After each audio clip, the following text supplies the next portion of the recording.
kiste anormal. Kiste anormal ezali kiste moko oyo ezali koempêche ovaire po ebima na trompe. Tango ezo koempêche ovaire ebima na trompe, ezo compliqué na ovulation. Donc mwana mwasi akomi à l'âge ya ko se procréer à partir de kiste ezo bloqué yenda lobi tenga na problème ya trompe de Fallope, dans un problème de prompt. Or que ce sont des kystes qui empêchent les trompes de libérer l'ovule féminin. Alors, kyste est compliqué. Nous aussi, nous avons des traitements très compliqués pour compliquer encore de plus. Kyste pour un longwana ovaire. Parce que la plupart des femmes ont eu des complications de se procréer à partir des kystes. Au moins, ovaire, ezali sous normal te sali atrophie ovarienne à partir de kyste oyo ekangi naba ekangi trompe. Alors maman ndeni mutako koyeba ke azana kyste ba symptôme nini oyo mutako ko sentir na nzoto ke non ngana azana kyste nazo kabo est-ce que ko yebisa biso ba symptôme wana oyo mutayo kaka so azana kyste. OK, ba symptôme ezebele mutu na façon d'agir ya kyste naye. Parce que kyste mususu ebotaka moko na lobi ebotaka na ba complication ya ko bloquer trompe et bimisa ba ouverte. Wana eza modèle. Kyste naturel ezali ebotaka ba kyste mike sika moko trop de noyaux entouré au tout près de trompe. Mususu ezo empêcher toujours la circulation ya ba ovaire. Ovaire comme sika moko ebeli. Atrophie ovarienne. La complication wana toza na traitement spécial. Traitement wezani topesa kisi nini? Parce que to ebike na centre mingi tozoyoka ke bozolobela plante éléphant. Est-ce que ezaka plante éléphant wana mutu traitaka ba maladie nyonso eza na kati ya centre herbo ou bien maladie na maladie eza na kisi nango? Eza traitement plante kombo nango okifa.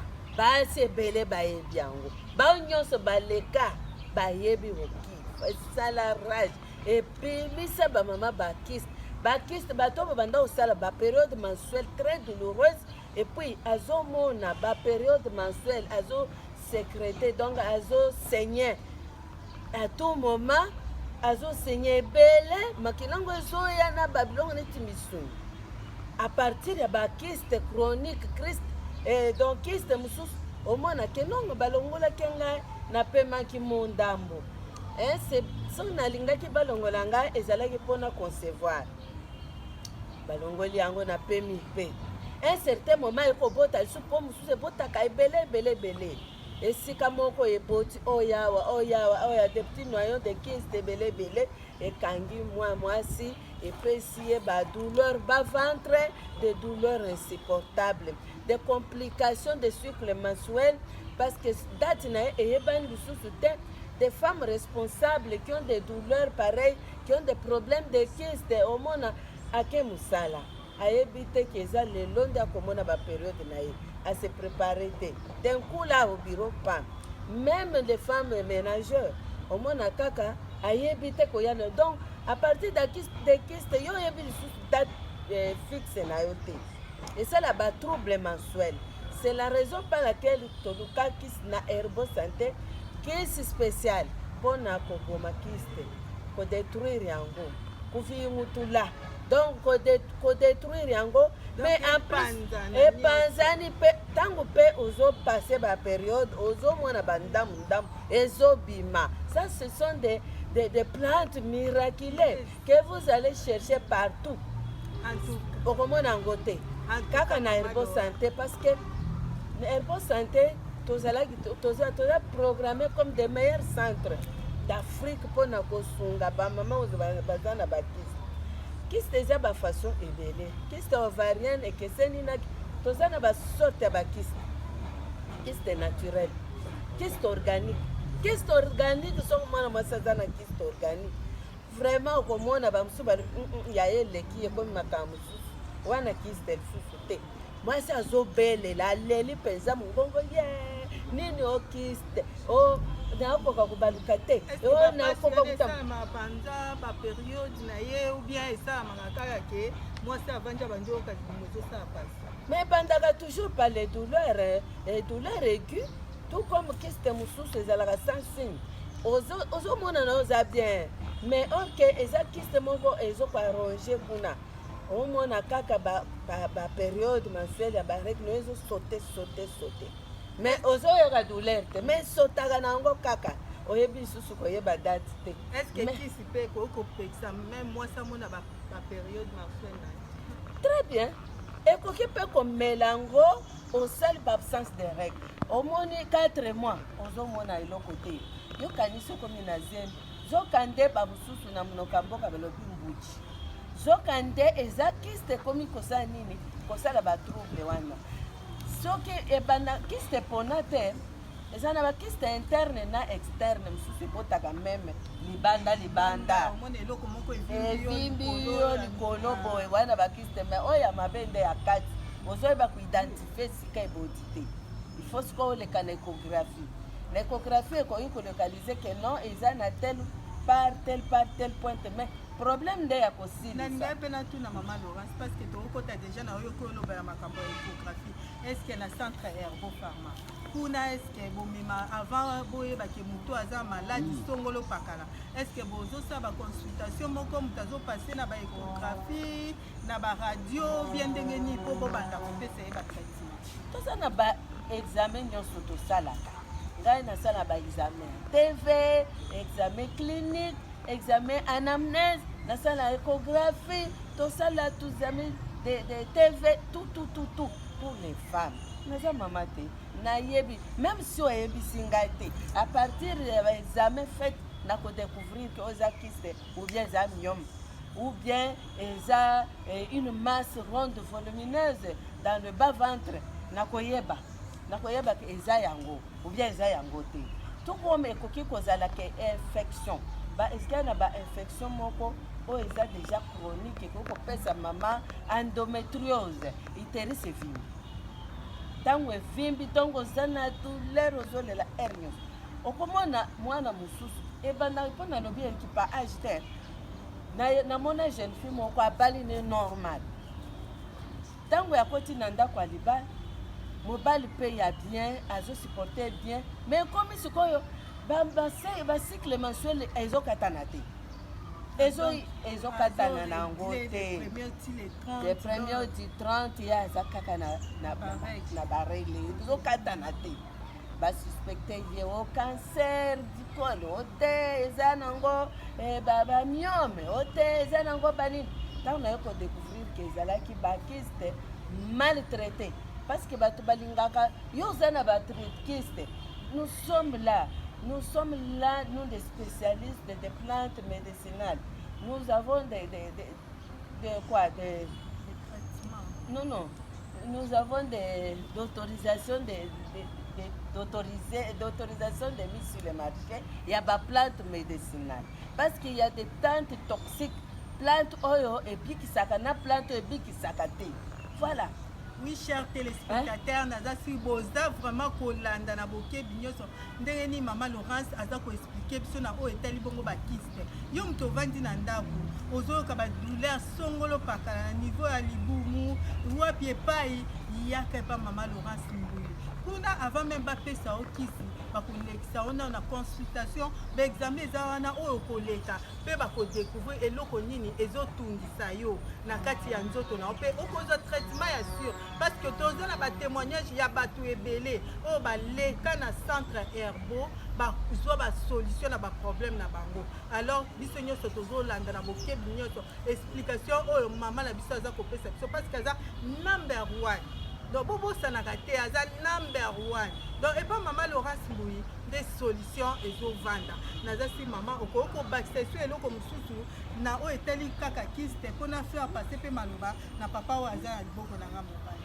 ok oyo etali kiste d'abord ezalaka première responsable des troubles mensuels na responsable de douleur bas ventre cela veut dire que libumu eswaka yo makasi libumu wana ekokosua yo na niveau haute oyo awa epesi yo na okomi parfois okokofondre na bavere intestinal okokofondre yango na batifoid na estomac parce que kokobanda douleur likolo tina c'est donc grave omona ke non je suis vraiment attaqué de kyste mais kyste wana bamosusu balongola mwasi basi ebele banyokwama ebele bamosusu balekisa batango na bango pamba bamona mpe mabota te likolo ya oyo akokende ba 4 chemin eza na bato oyo bamaîtrise na plante médicinale te mais ntango ye akopesa okisi eyekokobakisa su mabe na ebakisi susu problème sur problème.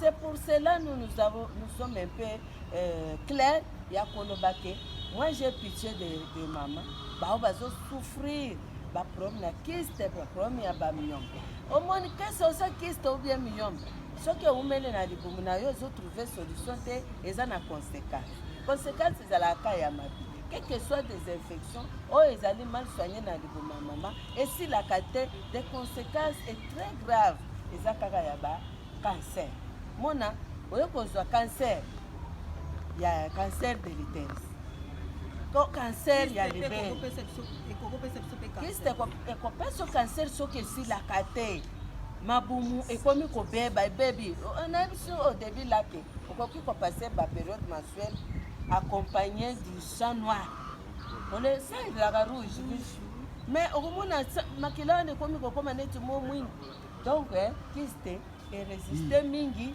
ebani kopolisa yo donc soki oyoki message à quoi sert yo kovanda na kyste ya kala ovandi kyste eza na bamama eza na bajeune fille eza na bana mike oyo bazobanda bapériode mensuelle na bango bayelanga mwana moko azobanda première période ya mensuelle na ye première fois azolela mai ya miso ntango baye na ye azolela vraiment mai ezopolisa bilamba mai ya miso polisilamba na tuni mama mwana aolela nini alobi te période mensuelle ebandi kaka lelo tala ndenge azolela kimia eza te tolali te ebandi na ba 5 heures wana tolali te mais ye aza mwana moke vierge et puis première seulement une fois première fois ya kopase période mensuelle aleli butu mobimba ntongo baye azokongisa mai ya mpe nazwi kaka okifana na tokisi apesi eka siro mbala moko kimia asengi biloko ya kolia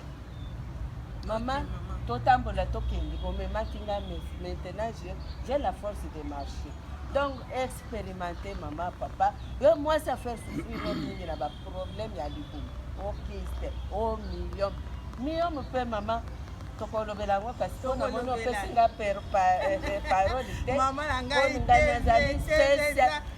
eza ngonga tozokoba tokobatela eloko moko te bon pour terminer d'abord kopesa parole na yo mpe motuna moko vraimen oyelinga eza un peu intéressant na ngai natuna o estce kyste ekoki kopekisa mwasi kobota to na kyste mwasi akoki kozwa ze mpe aboti kyste mosusu okobota na yango ntango eza na ebandi mais soki ekoli eempêche d'abord eempêche trompe ekoki kolibere ovile te soki okobota ndenge kyste mpe epesaka stérilité moi je suis spécialiste de... Merci beaucoup madame la journaliste mpona motuna lelo likambo ezali ya kyste tozolobela yango pamba te ezali po ete solution emonana ekomonana wapi toujours na mosala tosalaka na centre Herbo Pharma.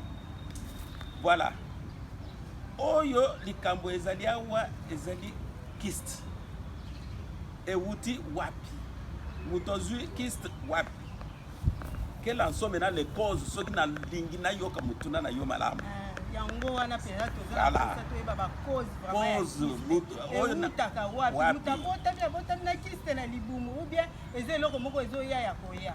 Pour arriver tout d'abord au départ ntango tozolobela kyste totala kaka kyste lolenge tolobi ya ovarienne te mpona bamama ndenge ezali koempêche maboto bapasi biloko ebele mais lolenge ya bakyste ezali ebele toza na kyste amibien oyo ezalaka localisé na ba intestin alors ezalaka na solution toujours un simple produit seulement dans notre copesa et qu'on pense à kyste wana lokola ezana intestin kyste abi bien wana nde il faut oye bango nano parce que tant tozolo ba kyste bato bazomona kaka ovarienne soki tolongwe wana tozali susu na kyste hydatique oyo ezalaka localisé dans les articulations muscles esika wapi oyo mama utaki koloba ke ezalaka libanda ukomona ata eloko evimbi na loboko na lokolo na zolo partout eza kyste mais hydatique localisé dans les muscles. Plus loin là nde tozala ba kyste ovariens qui sont localisés dans les ovaires. Tozokende lisusu eza na lolenge moko ya kyste moko de concerca oyo ezalaka localisé nde bomonaka lisusu ata na nuque par exemple na likoshi omonata eloko moko boye vimbi ekiti mosusu okomonata na litama ekomi mosusu ekomi na elongi soki ndenge nini. Tout ça ce sont des kystes qui trouvent leur solution dans l'herbo pharma avec okifa lokola mama otaki koloba yango wana kaka ezopanza na kati ezopanza mpe na libanda mpe nayebi ke okotuna ngai lisusu ke okoyeba ndenge nini ke ekosila ebimelaka wapi parce que na opération toloka. Merci beaucoup. Bon, je continue.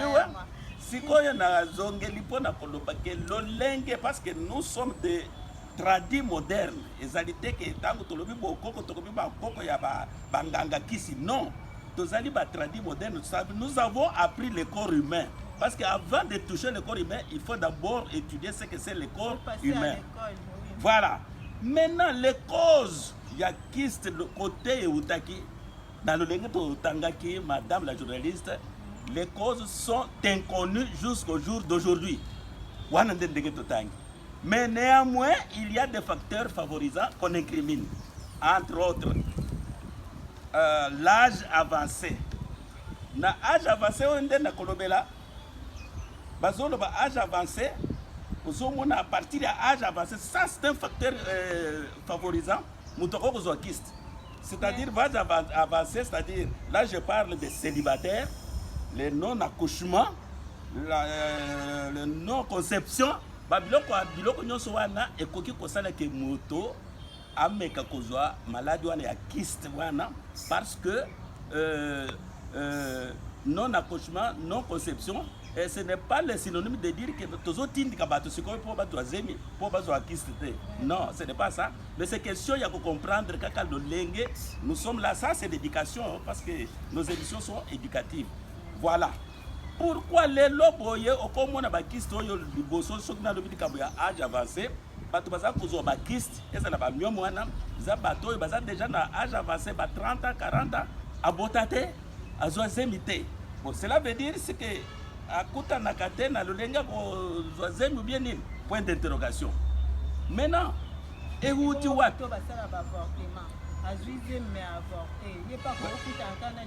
voilà nde esika na zongeli que tout simplement les gens, ça ce sont des remarques qu'on est en train de faire, qu'on ajoute.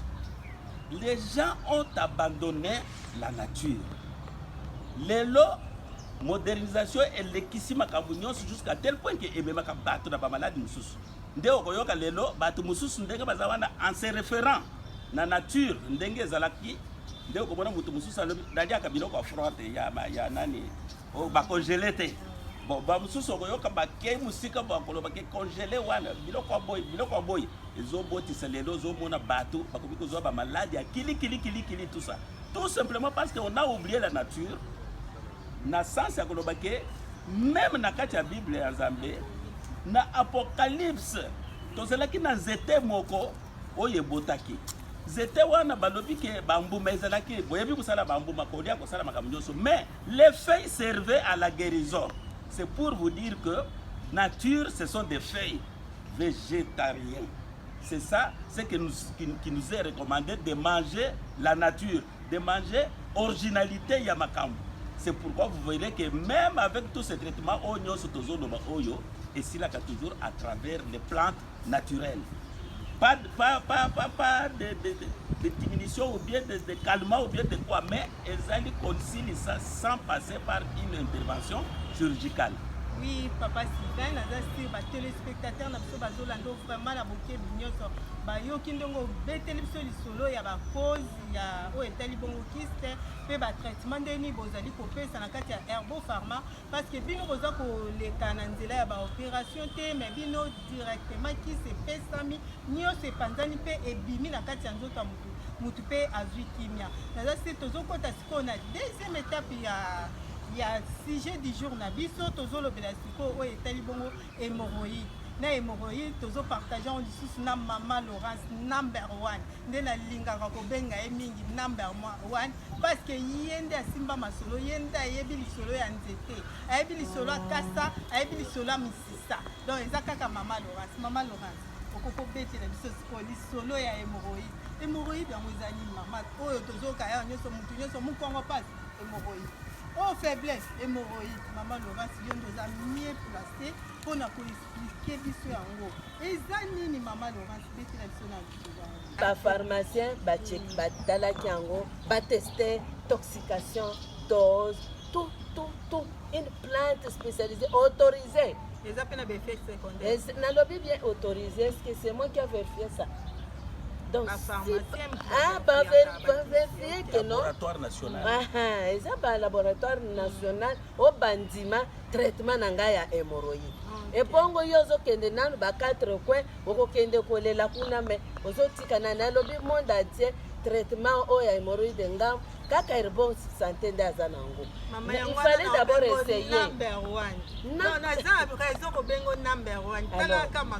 kaka awa ezali na limete salongo quartier de Bonom pembeni ya rigi deso maya njili kita na are shekina so olingi omona nga kita are shekina toza bavasine ngai naza vasine ya are shekina okiti okatisi boulevard 6e parcelle omona ngai nazali lisusu na Brazzaville bana Brazzaville napesi bino mbote mama Pauline napesi yo mbote kuna samsa malamu bana nga Brazzaville bakende ba 4 coin te parce que hémorroïde eza traitement hémorroïde eza nulle part ezaka na Herbo Brazzaville ezali mpe tozali na limete na kauka entre kauka numéro 1 soki ozokota na cité kauka oyo bakomi le bienvenu cité kauka esika wana nde nazali tunaka wana omona Herbo Pharma nazali na Lingwala na commune mais so commune na Lingwala wana nde référence na ngai toza kota koti 12e parcelle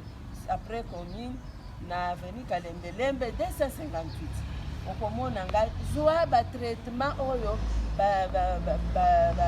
ba pharmacien bandima ozwa kaka plante mosusu ebomaka baplante mosusu ezoderange bato santé yangai plante namemaka yango na bapharmacien bandima yango mpo nga moko nasalela population esalela sans conséquence sans problème mama Laurence nazasi batelespectateur na biso bisika baza bazwi déjà baadresse na bango bazwi nyonso esengelaki mpo bamona yo mama Laurence vraiment mama Laurence aza na boulevard Lumumba so okomi pembeni ya Shekina entre pont ya Maya Njili na église Shekina aza na katikati bokomona immeuble ya 3 niveaux eza wana alors mama Laurence aza na soko komi wana vraiment okomona ye mpe guérison na okokutana kaka na mama Laurence ndamoko na koyamba yo mama yambaka te benga na telefone oyo numéro ezali affiché donc 09 97 43 97 19 okoyoka nga moko kama ngongo na ngai yo nde koyoka na telefone. Oui mama Laurence télévision eza ngonga papa Sylvain nazo clôturer vraiment oza kaka na moi 1 minute kaka 30 secondes okoloba na moi lombango pesa adresse na opona bandeko na biso ya Brazzaville bako komona o ndenge nini na moi lombango pe numéro ya téléphone okoki ko communiquer déjà. OK yako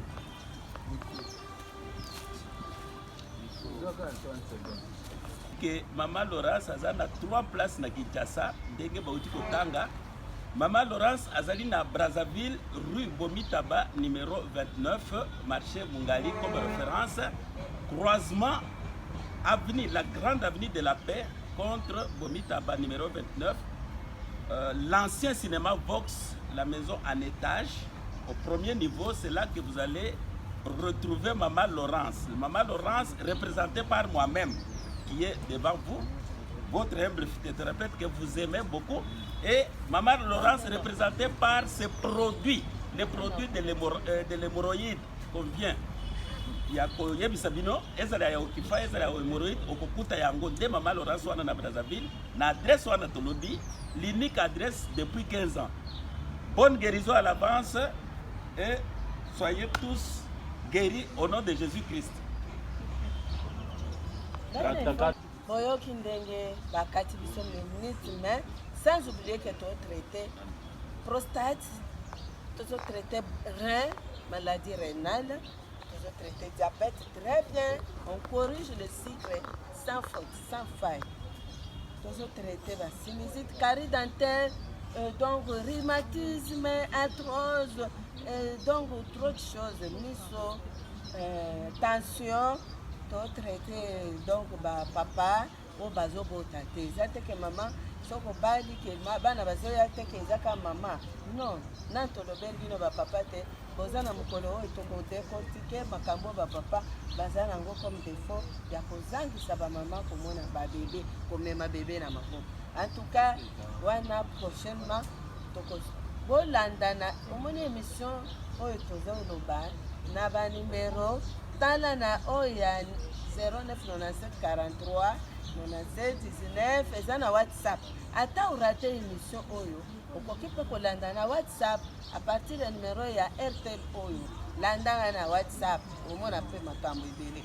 Bana poto napesi bino mbote bana ya Paris, Londres na Belgique, mama Louise napesi bino mbote, Esther, papa François napesi bino mbote, Aaron napesi Abiga napesi bino mbote kuna na États-Unis napesi Pierrot napesi bato ebele oyo bazozwa traitement na biso. En tout cas, bonne guérison. Oui, chers téléspectateurs, nous sommes vraiment à la fin de notre émission. Je crois que vous avez aimé cette émission, vraiment. Yango Ernio Solaïf Sarabino. Donc, restez branchés, cimentés, bétonnés. Donc, inutile à cause zapper. Donc, vous êtes à la caca, on a beau landa, bisopo, ba merveille, ils ont la 4 émission. Côté msous, ezalaka nango kutu te. Donc, moi, si à l'okumu, moi, ça m'a aidé à l'obéli biso nyonso. Quant à moi, vraiment, nazoe sabino ke bolanda biso nyonso na merveille télévision. Merveille télévision ezomina te bonhomme. Yo mtoza na posta ya kolobela makambo na yo, oza na posta ya kolekisa bafilm, oza na posta to oyeba na nzela ya bilili yaka na merveille télévision. Okozala jamais déçu. Donc tokoyamba oyo ya maboko akofungama. Siko na esibino kake omonani na numéro ya sika. Bye. Exactly.